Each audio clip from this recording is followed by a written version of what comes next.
তথ্যচিত্রে মোহাম্মদ জহিরুল ইসলামের প্রতিবেদনে থাকছে বিস্তারিত। ময়মনসিংহের ফুলবাড়িয়া উপজেলা ৮ নং রাঙামাটিয়া ইউনিয়নের চেরু মার্কেট বুধবার রাতে গ্রামবাসীদেরকে সাথে নিয়ে একটি আলোচনা সভা অনুষ্ঠিত হয়। অধ্যাপক কামরুল হাসান মিলনের তত্ত্বাবধানে এই আলোচনা সভায় এলাকার মানুষের সুবিধা ও অসুবিধা নিয়ে মতবিনিময় করা হয়।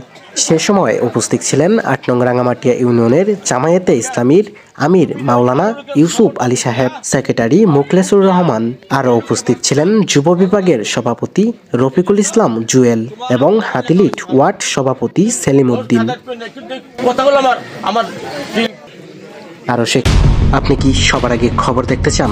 তাহলে জেএসপি টিভির নিউজের সাথেই থাকুন। আপনার আশেপাশে ঘটে যাওয়া সকল তথ্য এবং সকল খবর জানাতে আমাদের সাথে যোগাযোগ করুন।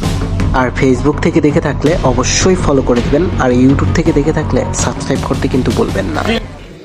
আরও সেখানে অন্যান্য নেতাকর্মীরাও সে সময় উপস্থিত ছিলেন। আর এই আলোচনা সভায় বক্তারা মনোযোগ দিয়ে গ্রামবাসীদের সমস্যার কথা শুনেন আর বলেন, আপনাদের ভোট আপনারা দিবেন এবং যোগ্য প্রার্থীকে দিবেন। এই দেশে মানুষ চুরি করবে না, ডাকাতি করবে না, এই দেশ একটা সুন্দর জান্নাতি পরিবেশ সৃষ্টি হয়ে যাবে।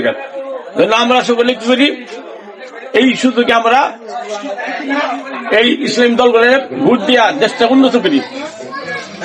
তাহলে কি হবে, আমরা যদি যারা ভোট দেই সেই লোক যদি খারাপ থাকে, পাশ করে যদি কোনো খারাপ কাজ করে, আপনার আমার নামায় কি খারাপ লেখা হবে? কিন্তু আমার ভোটে সে পাশ করছে। আর যদি ভালো লোকে ভোট দেই পাশ করে, তাহলে কি ওই ব্যক্তি তো ভালো কাজ করবো, আপনার আমার নামায় ভালো কাজ লেখা হবে। মোহাম্মদ জহিরুল ইসলাম, জেএসপি টিভি, ফুলবাড়িয়া, ময়মনসিংহ।